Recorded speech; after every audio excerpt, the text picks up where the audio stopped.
We'll be live in a minute anyway. Let it load. Welcome, everybody. We're going to get started here in just a few seconds, hopefully.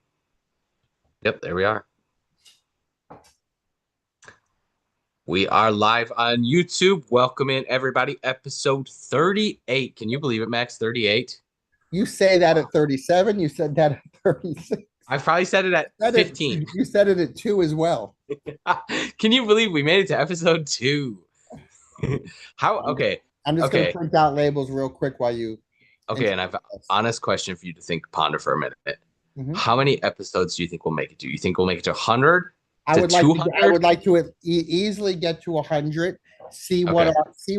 See what we're getting for people coming in and talking to us. I think it's important to note that the original idea for our show was just to come on in and have people ask us questions. There's no charge for anything. We're just doing this for about a half hour, 45 minutes, and we just wanted to we wanted to get a little bit deeper into the roots of the tree and the book community, and talk to people. And I think we've been wildly successful so far. I think we average about 20 per show, but I could see us growing 2-3x of that number as well.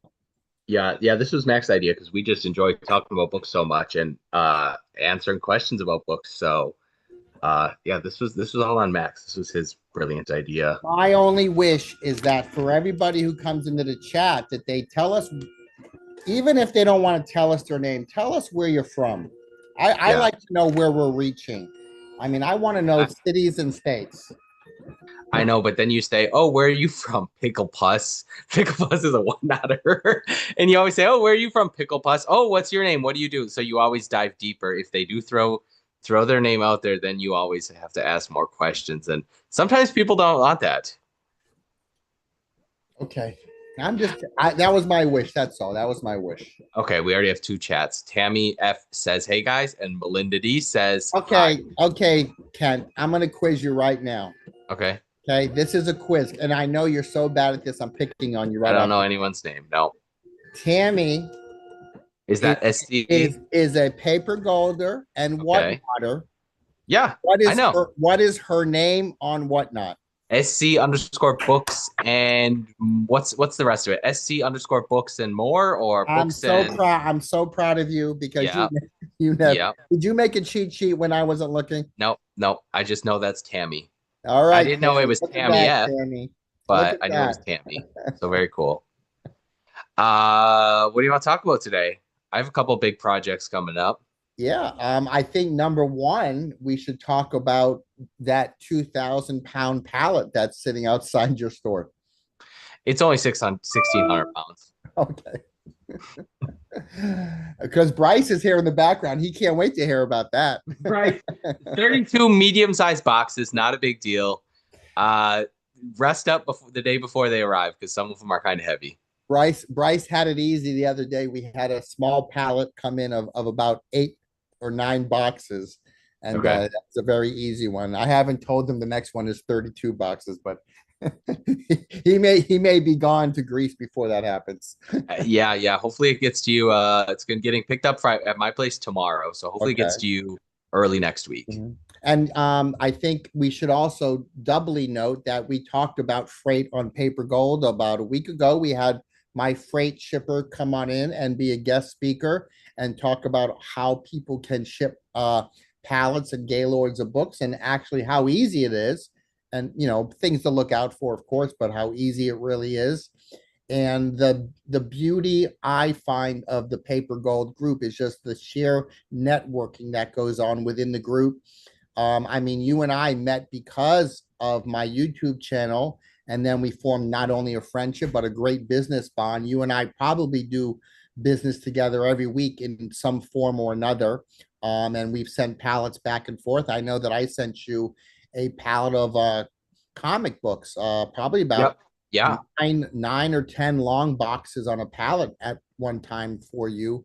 And so my hope is that people in Paper Gold, number one, but outside of Paper Gold, that they understand how easy this can be. And no matter where you are geographically, if books are not a great area for you, You can always search outside of your area and have books shipped to you.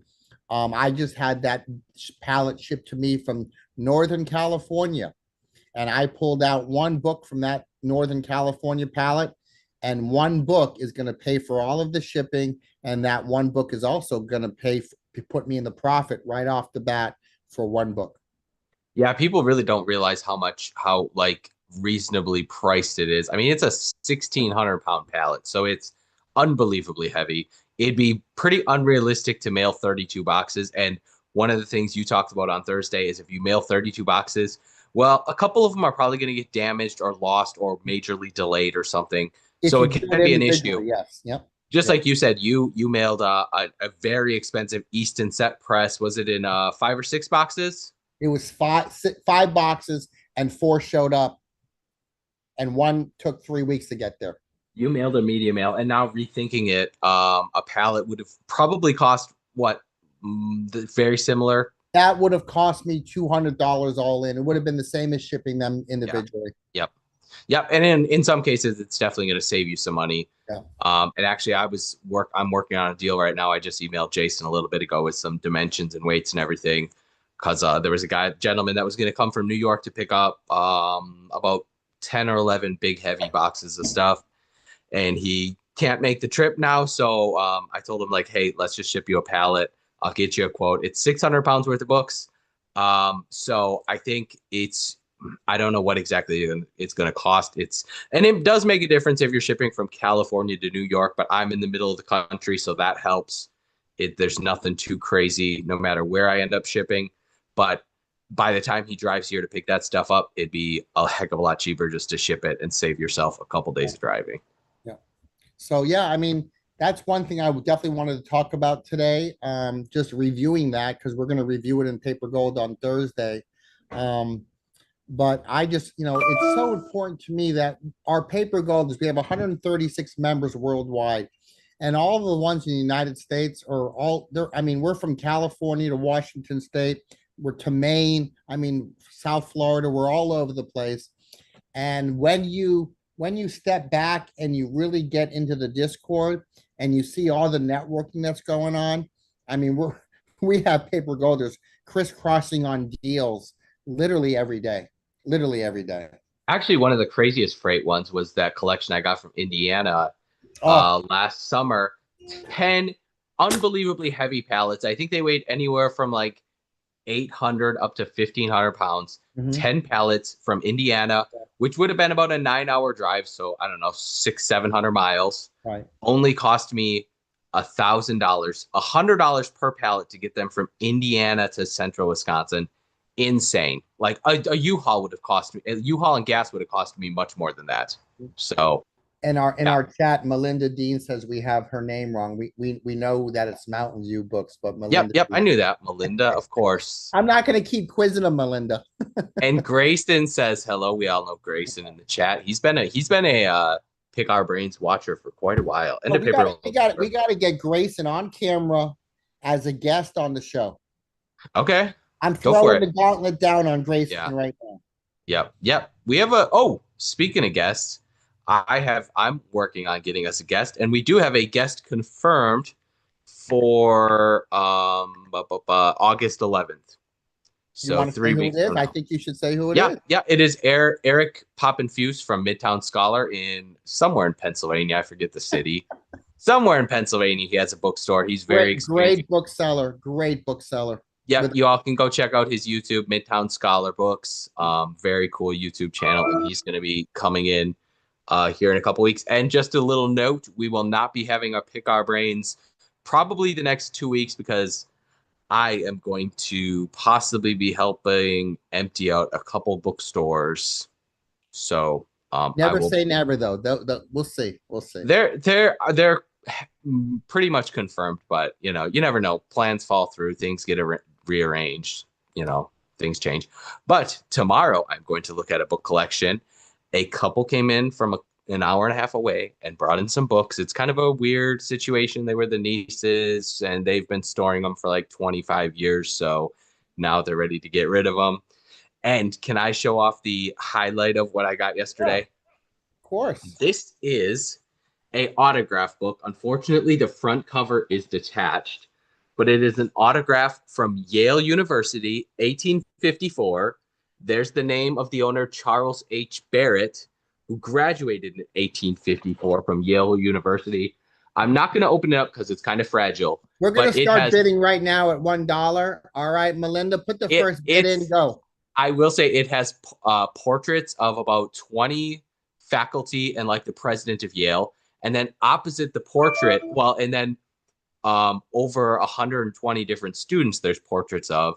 And opposite the portrait is a handwritten letter by each person, a signed letter from each person that has the portrait. So there's over 140 signed letters, including one of the most significant ones probably is Yung Wang, who was the first Chinese student to graduate from an American university in 1854. He was the first Chinese student to ever graduate from an American university.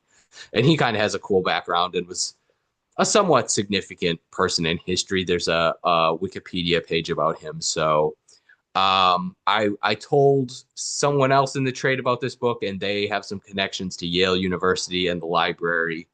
So I'm hoping to make a connection with someone who works in acquisitions and, hopefully get it sold to Yale University if possible. Otherwise, it's going And to, that's where this deal came from that you're going to tomorrow. yes, the rest of their books. So I'm pretty, some of the stuff was kind of mediocre, but like there was a few very, very cool pieces. There's some French magazines, some like bizarre French magazines. Those are going right to Max. And I will just mention, we didn't say what this stuff is that's going to you. I'm mailing Max some comic books. There's some RPG stuff that he does Not on comic Whatnot. So books, not comic books, comic omnibuses and yeah, and yeah, more of the novel kind of comics. yeah, yep. Big paperback and hardcover books. So I guess the point of this and the point for other people is that you can mail books to Max, and he does almost all consignment. He does sell some of his own books and sources some of his own stuff, but most of his business is consignment. And I just had the greatest time ever going through my storage room and my storage locker and just boxing stuff up for Max. Not junk. Max doesn't want junk, though. Hopefully, I didn't mail too much junk. Uh, and hopefully I'm gonna try to document it, and we'll talk about it the next few weeks because Max is just he's gonna have books for a couple Monday shows, which is he pulls like 10 or 12 really good high dollar items. Most of them are like $50 to $200 books, and then probably a few Sunday shows and who knows what else kind of themed shows he'll come up with.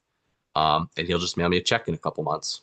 Yeah, if it finds its way there. Hopefully it's a big check. Well, on that note, let me mention this. This is an interesting thing. I just printed out the label.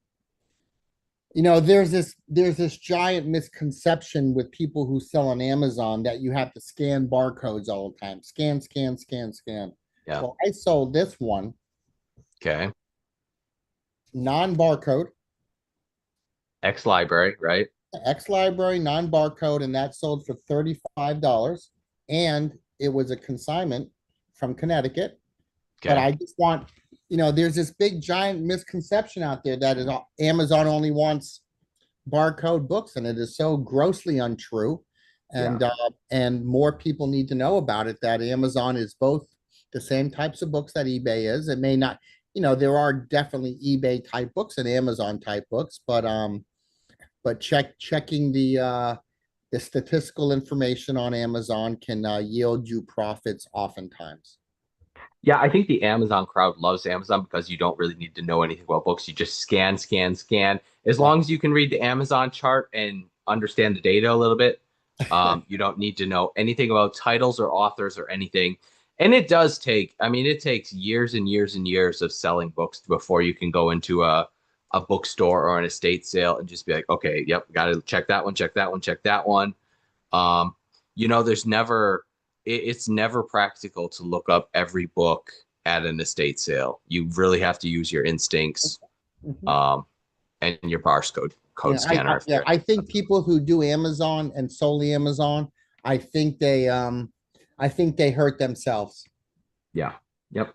Max is trying to get me into Amazon, and I'm very against it just because I don't have time to learn a new thing. But I do understand that with the amount of books I deal in and barcode books, I've been scanning some of them for sell back companies before I ship the barcode books off to Goodwill or Right. put them in the bookstore for cheap. But I am missing out on value. I'll admit that. Right. And I don't do a lot of Amazon. I sell two, three, four, maybe five books in a day on Amazon. It's enough to be Hmm. a little dangerous. Um, but I would never not do it because to have multiple platforms to sell on is always advantageous when you're trying to make a living at this game. Yeah. Yep. And I mean, eBay has been a great platform for many people for many years. It seems to be having its issues, whether it's slow sales or slow views or um, whatever. But I think me and Max have both kind of understood that Whatnot is the easiest money we've ever made, ever, ever, ever, ever. I think, yeah, let's talk about that quickly. Let's talk about what you and I have both seen in the past. I want to say 2 to 3 weeks. There seems to be a huge influx of people coming into our book shows. Yeah. Um, that not having to buy, but after I do a show or you do a show, there's usually 20 or 30 new follows from people, and this has been consistent for about 3 weeks now. So where do you think why do you think this is happening? It's never been like this before. I don't know. I think Whatnot must just becoming more mainstream Mhm. because in the past I would have like I would sell 50, 60, 70 items. I'd have like maybe 20 to 25 buyers total, so 25 shipments and Mhm. like five or six new buyers in those shipments. But I think the last 2 weeks I had a bunch more shipments and a bunch more new buyers. I think Sunday and Tuesday show last week. I had like 15 and 16 new buyers and like about over 30 different customers at each show. And Right. then again, after my show, I go and follow back everyone that followed me. And I had 2 shows in a row that were over 50 new followers. So there's definitely a major, major growth in the amount of buyers. And then sellers are slowly popping on. Um, but I've always told Max that a lot of sellers really struggle. It does take, you kind of got to find your groove. But we have a guy in the group, actually, Hayden is selling right now. He's selling Uh-huh. art books. And he really hit his stride right off the bat. I think his first show was a few $100, then $150 show, then a $400 show. I mean, he really hit his stride right off the bat, like some people do. Some people, it's more of a slow burn and you steadily grow your following and do better and better and better. So Yeah. yeah, Why don't you read some chat because I know it's yeah, crowded. we gotta catch up. Grayson says on camera is a big hurdle for me. I don't like putting myself online. Fair enough. Yeah, we probably should not put ourselves out there so much. People are gonna start using AI and cloning us and making us say bad things or something. Or I'm getting cloned later.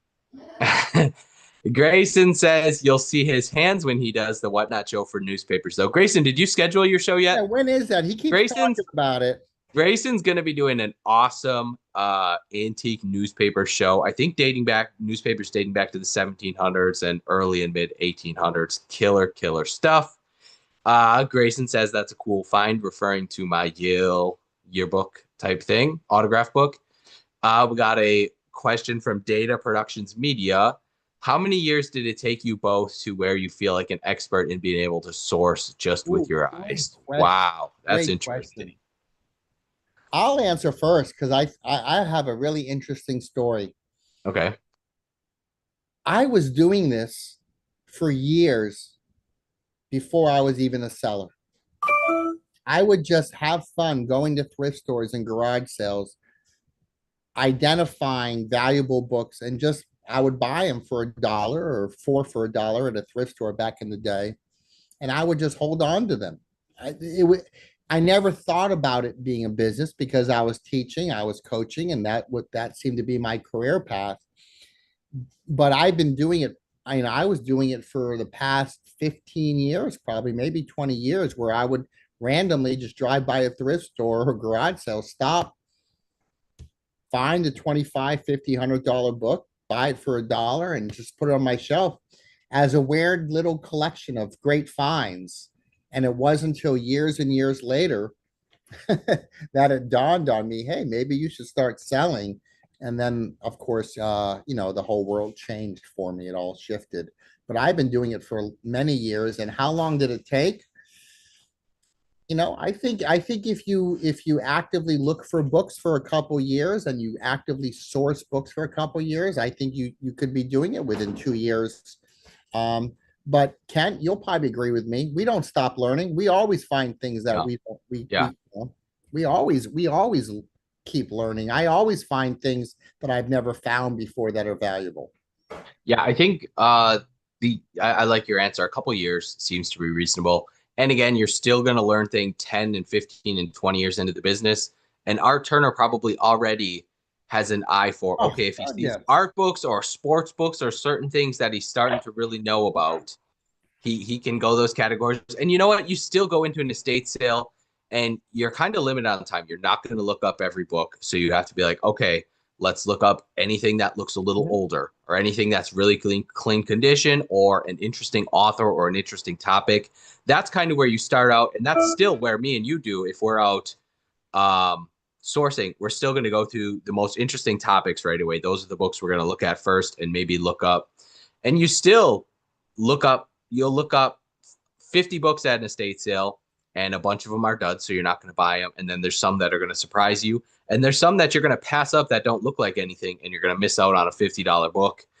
Um, it's just a very slow growth of learning your instincts. But I think art is already picking up on a lot of things, I'm sure already. Yeah. I just think, for me, it's fascinating every day. I find something almost daily that I've never seen before. And, that's one of the beauties of the business. Yep. All right, we got to catch up on comments. Tammy says, I'm sure I'm not the only one referring people to your shows.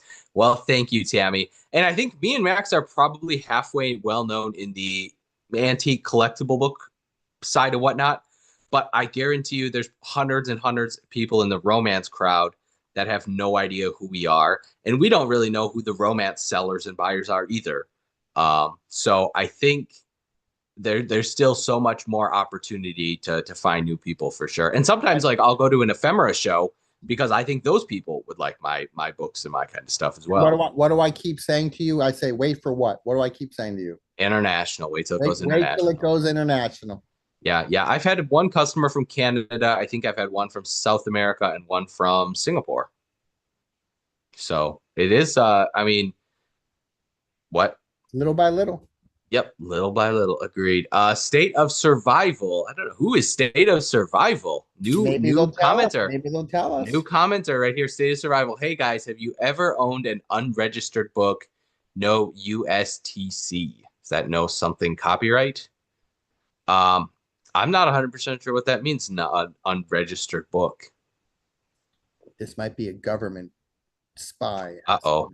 Nope, we've never had unregistered books. They've all been registered, I promise. Data survival has to get a little bit more detailed for us in that Yeah. question. But they got a couple other questions coming up too.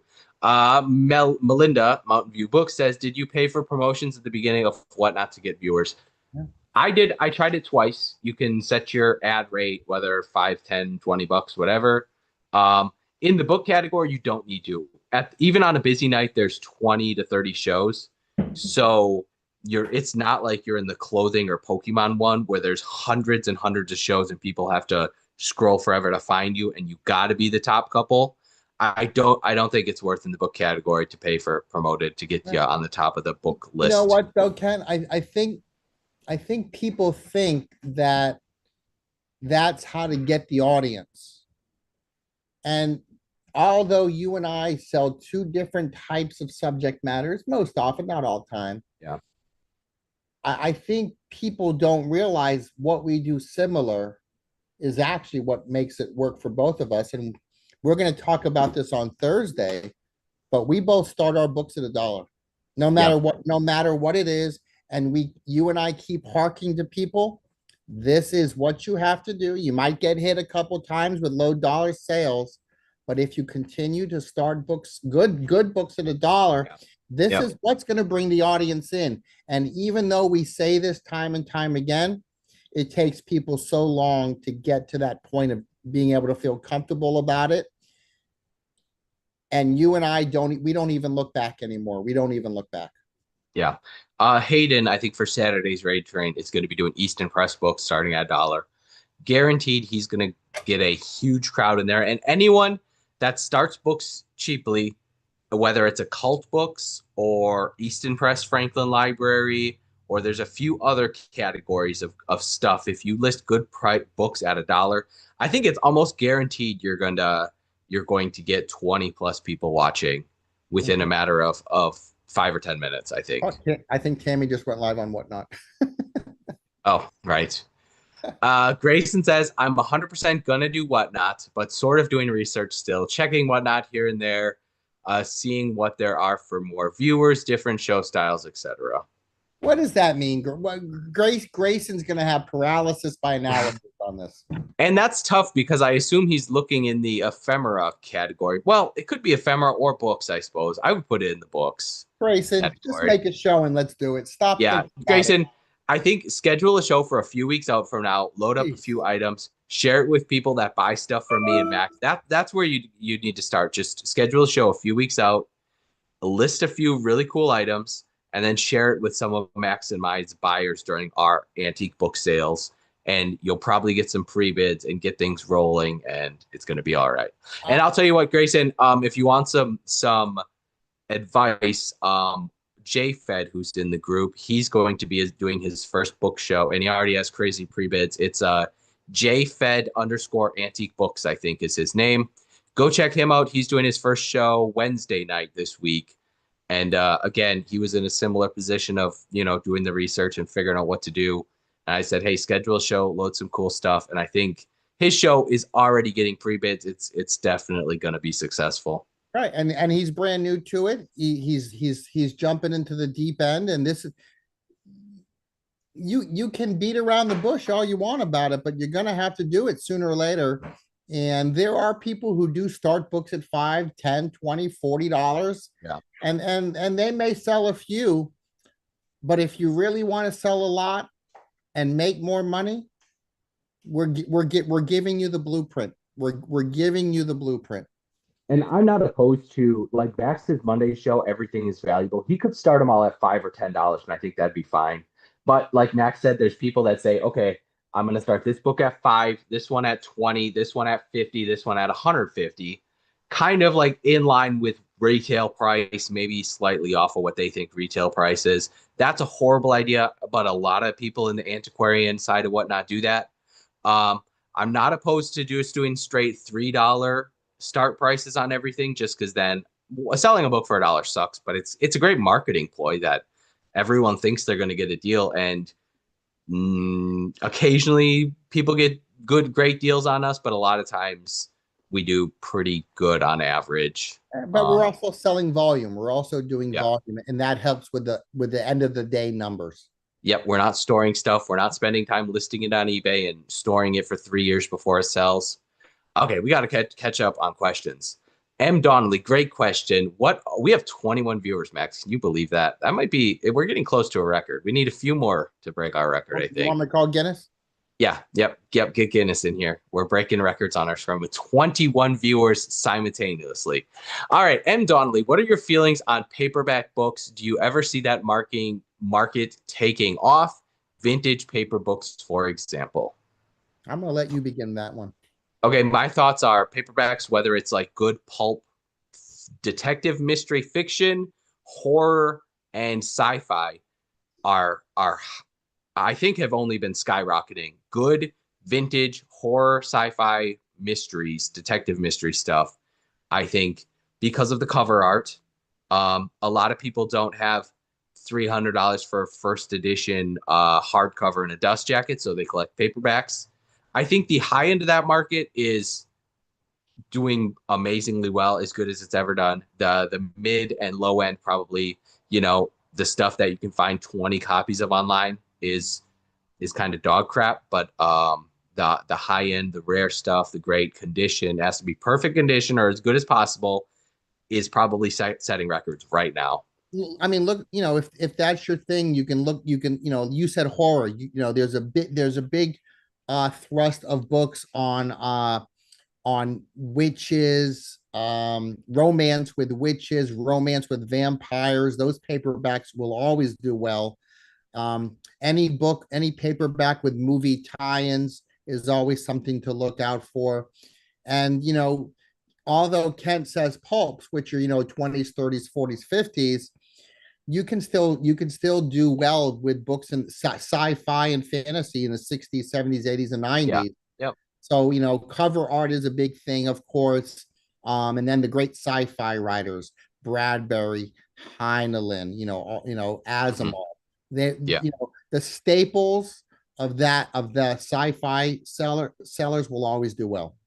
Yeah, and since book started on the internet, it took things that people thought were rare and turned it into, oh, there's 20 different sellers all over the country selling it.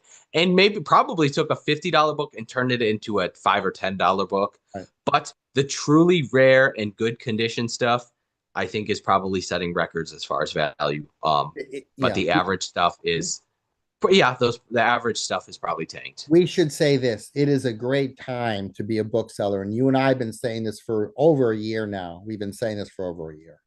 Yeah.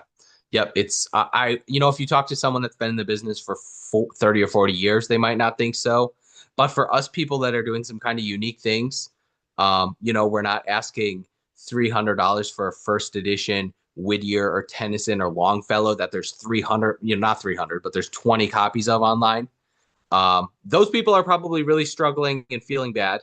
And modern first editions, that those people are probably feeling pretty bad.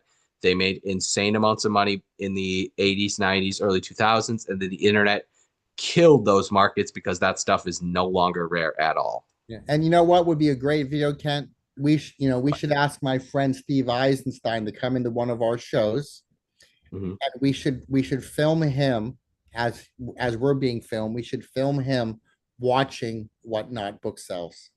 Oh, he would love it. Yep. His jaw would drop. He wouldn't believe how books have changed the marketplace. It would be so cool. At some point, I'm going to use a GoPro to film my Whatnot show from the side angle so people can kind of see it behind the scenes and they can see, okay, this book brought $5, this one brought 50.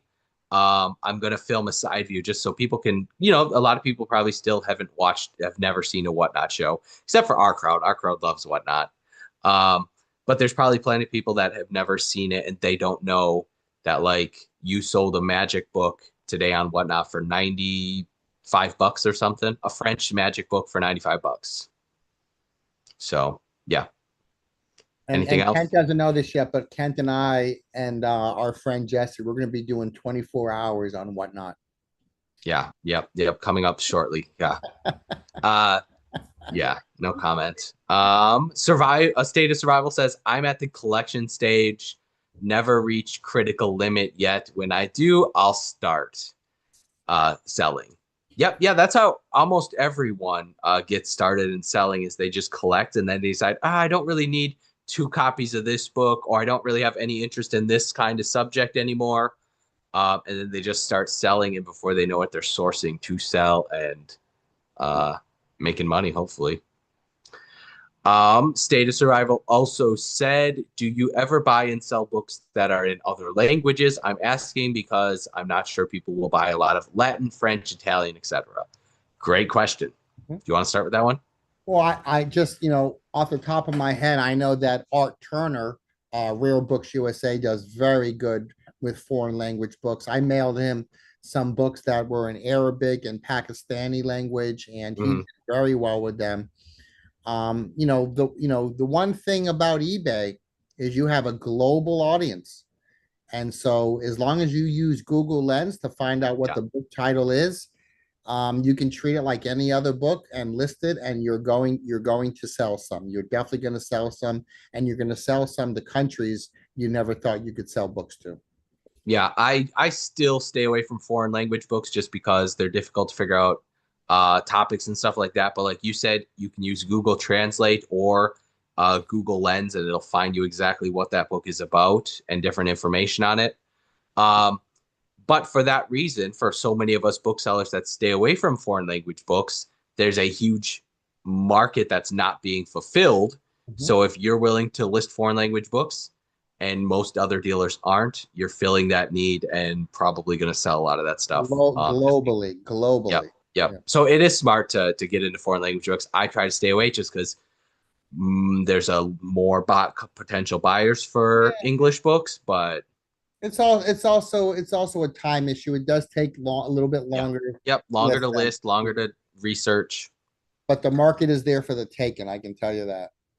Yep. Grayson says Universal Short Title Catalog, I think. A book for which there is okay, that's what USTC means. Universal Short Title Catalog. You know, I've never heard that word, so I'm going to screenshot it, and we'll hopefully talk about it more next week when we actually know what that is. I'm sure we probably do. We just aren't recognizing that term. Grayson also says a book for which there is no known institutional copy, but we know it existed at some point. Interesting. I'm sure we've dealt with books like that in the past. I guarantee you we've probably dealt with many of them, but I can't think of any. I've had some books that are like that were in Braille. Wow. Yeah. Very cool. Wendy's Books and More is in the chat. She says, you guys get an audience for that dollar start as well as our charming personalities. Yikes. Everyone knows it's Wendy. Okay, here's a question that me and Max have about Whatnot. We have the camera facing away from us, so all you see is our hands showing off the book like this. You don't see us, you just see our hands on the books. So we've talked about this and we've pondered it. Do we ever want to turn the camera around and show the books off with ourselves in the photo? I kind of don't like our buddy Jesse of Reliant Books. Yeah, I don't know if I want to be on camera.